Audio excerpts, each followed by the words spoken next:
जय खानदेश मंडळी. आमना घरकनी 1 किलो आवळा या बाजार में आणत आणि माले सांगी रांतात म्हणे आवळाना मोरंबा कर म्हणे.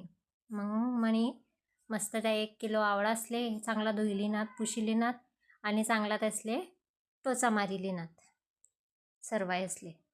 मग टोचा मारीसन म्हणे एक एनमा काढिलिनात त्या. आता गॅसवर म्हणे कुकर ठेदिना आणि 1 किलो आवळासाठी म्हणे अर्धा किलोना वर गुईलिना. मग म्हणे काय कर त्या कुकरमा तो गुई टाकी दिना. तेनमा थोडीशी दालचिनी टाकी, थोडासा लवंग टाकी दिनात. तेनमा चव चांगली येस आवडासले.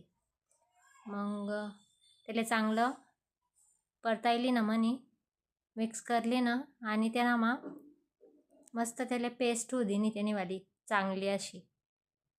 देखा मंडळी हा आवडा जो ये मुराईसन इतला मस्त लागस ना खावाले गैरा मस्त लागस. तुम्ही बी नक्की करी देखा आणि करीसन मला कमेंटमा सांगा कसं होणार ते. आते म्हणे ते 1 किलो आवडा बठ्ठायनमा टाकी दिनात कुकरमा.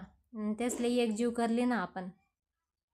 देखा मस्त एकजीव वय घेत त्या ते. आता आपण कुकरनं झाकण लाई देसूत. लावाय गे म्हणा कुकरनं झाकण. मस्त 2 शिट्ट्या करी लेवान्या मस्त त्या बाफाय जातस. बाफाय घ्यात ते आणि बाफावानंतर मग 15-20 मिनटं 25 मिनटं तरी त्यासले चांगला शिजाडाना.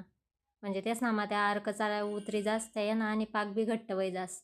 मग तुम्ही त्याला कितला बी दिन 1 महिना ठेवा, 2 महिना ठेवा, 3 महिना ठेवा मस्त राहतस त्या. मग तुमले आवडणं वहीन तर मला सबस्क्राईब करी द्या, लाईक करा, शेअर करा. मग मी तुमच्यासाठी नवनवीन रेसिपी लईसू.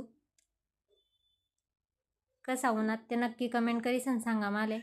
हा काय मस्त डिश राहणार आणि खावाले बी नक्की भारी लागतंच बरं मंडळी. या तुम्ही पण नक्कीच करा.